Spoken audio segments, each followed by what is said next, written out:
बूढ़ा युग के सवाल का जवाब देते हुए कहता है, नहीं बेटुआ, यक्षिणी अब मर्दों को अपना शिकार नहीं बनाती। क्यों पापा, क्या यक्षिणी यहाँ से चली गई है जो अब वो मर्दों को अपना शिकार नहीं बनाती है?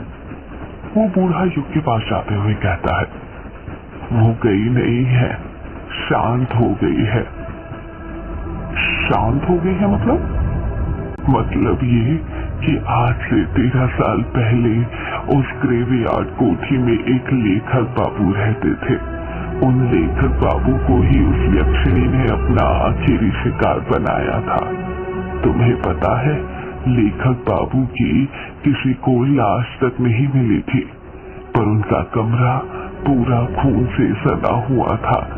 हर जगह खून ही खून था, दीवारों पर, किताबों पर, टेबल पर, हर जगह। एक कोना ऐसा नहीं बचा था जहां पर खून ना हो। ये बात सुनकर युग डरा नहीं बल्कि उदास हो गया। अचानक से उसकी आंखों में नमी आ गई थी। बूढ़ा इस बात को भांप लेता है और युग के कंधों पर हाथ रखते हुए पूछता है, क्या हुआ बेटा? लेखक बाबू के बारे में सुनकर तुम्हारा चेहरा उतर क्यों गया? युग अपने दिल पर पत्थर रखते हुए कहता है, क्योंकि आप जिस लेखक बाबू की बात कर रहे हैं वो और कोई नहीं बल्कि मेरे पिता थे। क्या इसका मतलब ये कि तुम वो लेखक बाबू के बेटे हो? हाँ, मैं उन्हीं का बेटा हूँ, युग। बूढ़ा अपनी बात को आगे जारी रखते हुए कहता है, गांव वालों का कहना था कि उस यक्षिणी ने ही लेखक बाबू को मारा था। उसी दिन से उस ग्रेवयार्ड कोठी को बंद कर दिया गया और कोठी के बंद होने के साथ ही अमावस्या और पूर्णिमा की रात मर्दों के शिकार होने भी बंद हो गए। कुछ गांव वालों का तो ये तक कहना है कि शायद लेखक के साथ संभोग करके उस यक्षिणी की हवस मिट गई, इसलिए वो शांत हो गई। ये कुछ सोचते हुए कहता है, पर जब हवस मिट गई थी तो उस यक्षिणी ने मेरे पिता को क्यों मारा? और आपने कहा था कि संभोग करने के बाद यक्षिणी अपने शिकार के शरीर में से खून चूस लेती है, तो फिर मेरे पिता का खून कमरे में हर जगह कैसे फैला था? यक्षिणी ने उनका खून क्यों नहीं पिया? पता नहीं, उसने लेखक बाबू का खून क्यों नहीं पिया। ये राज तो उनकी मौत के साथ ही ग्रेवयार्ड कोठी में दफन हो गया था। यक्षिणी हर शिकार के साथ संभोग करने के बाद सीधे उसे मौत के घाट उतारती थी, इसलिए हवस खत्म होने के बाद भी उसने लेखक बाबू को भी मार दिया होगा। पर कुछ गांव वालों का कहना था कि लेखक बाबू कई सालों से खोजबीन पूछताछ करके यक्षिणी पर कोई किताब लिख रहे थे। इसकी भनक उसे लग गई थी। एक ये भी कारण हो सकता है। और फिर अमावस्या आते ही यक्षिणी ने लेखक बाबू को मार दिया होगा। क्या वो किताब मुझे मिल सकती है? नहीं, वो किताब तो कहीं नहीं है। सुना है प्रकाशित ही नहीं हो पाई। शायद ग्रेवयार्ड कोठी में हो। क्या कहा आपने? ग्रेवयार्ड कोठी में?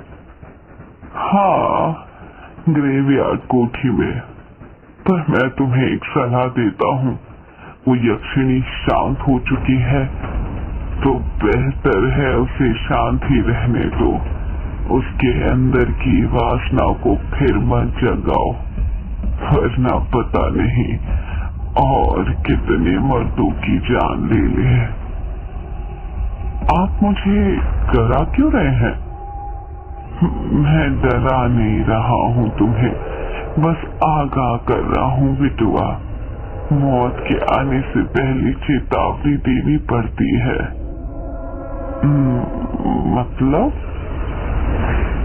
तुम शहर के लोग मतलबी बहुत होते हो बिटुआ, हर बात में मतलब ढूंढते हो। मतलब कुछ नहीं। वैसे आप बहुत कुछ जानते हैं उस ग्रेवयार्ड कोठी के बारे में, आखिर कैसे? जानूंगा कैसे नहीं, मेरा पुराना रिश्ता जो है। ये बस बूढ़े को घूरते हुए पूछता है। क्या कहा? पुराना रिश्ता है? क्या रिश्ता है आपका ग्रेवयार्ड कोठी से? बूढ़ा बड़ी बड़ी आंखें करते हुए कहता है, मेहंदी पठार। युग अपना मुंह फाड़ते हुए कहता है, मेहंदी पठार मतलब ये बेटुआ कि मेहंदी पठार स्टेशन आ गया है, चलो जल्दी उतर जाओ। ट्रेन मेहंदी पठार स्टेशन पर आकर रुक गई थी। युग और वो बूढ़ा अपना अपना सामान लेकर ट्रेन से नीचे उतर जाते हैं। स्टेशन ज्यादा बड़ा नहीं था और पूरा सुनसान पड़ा हुआ था। स्टेशन पुराने जमाने का था। लाइट भी एक दो ही जल रही थी जो बार बार बंद चालू हो रही थी।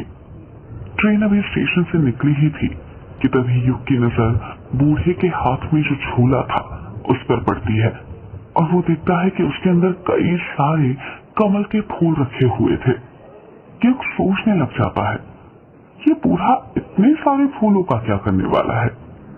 जैसे ही बूढ़ा स्टेशन पर उतरा था, जल्दी जल्दी कदम बढ़ाने लग गया था, जैसे उसे कहीं जाने में देर हो रही हो।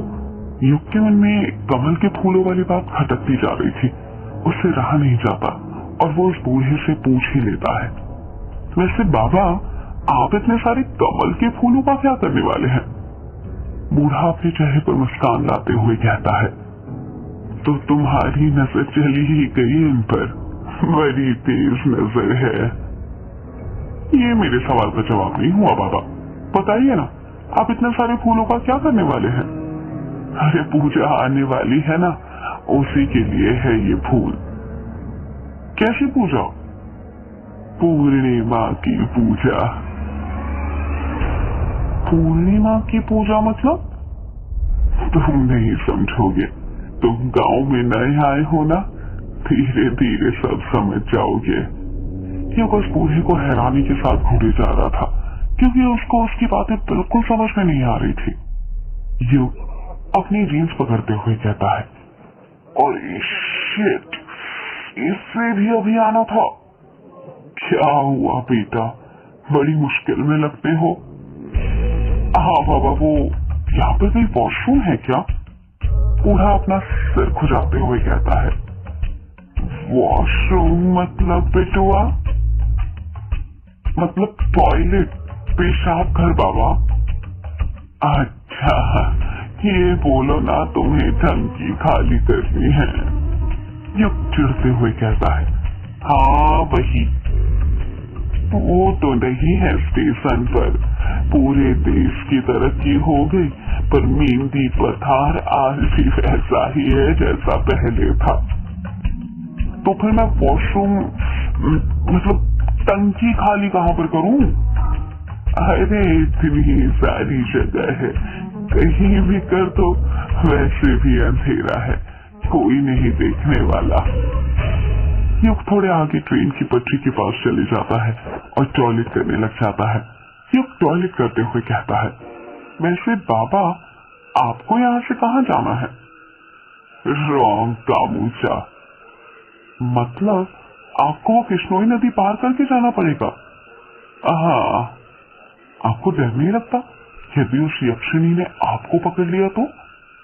अरे मैंने कहा ना बिटुआ, उसकी वासना खत्म हो चुकी है, वो अब शिकार नहीं करती।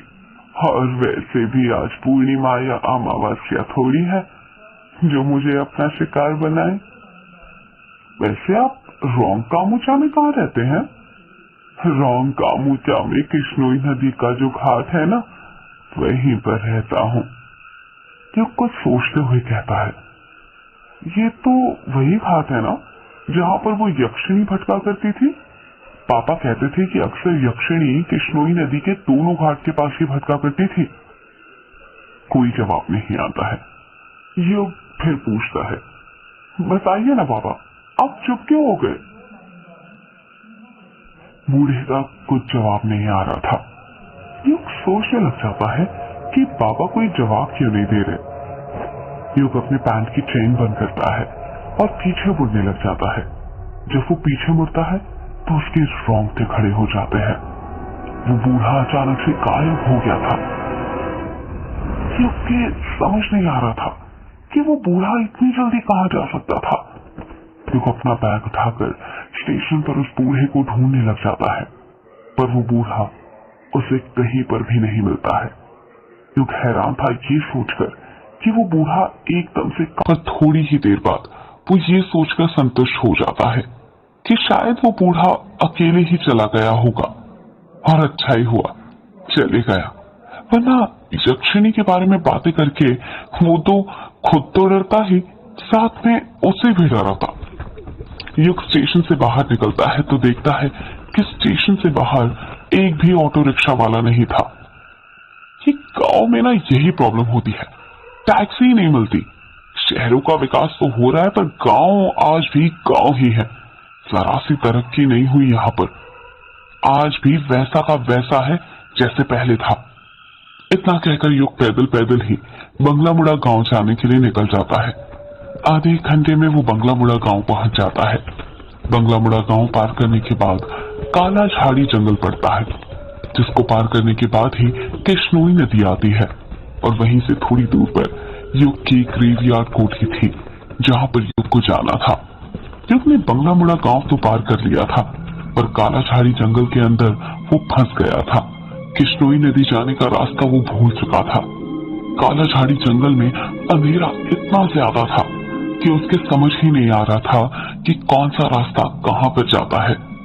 युग जंगल के अंदर लगे बांस के पेड़ों को देखते हुए कहता है, अब क्या करूं, आगे का रास्ता तो भूल गया मैं। 2-3 राउंड मार लिए पर बार बार घूमकर फिर से यहीं पर आकर रुक जाता हूँ।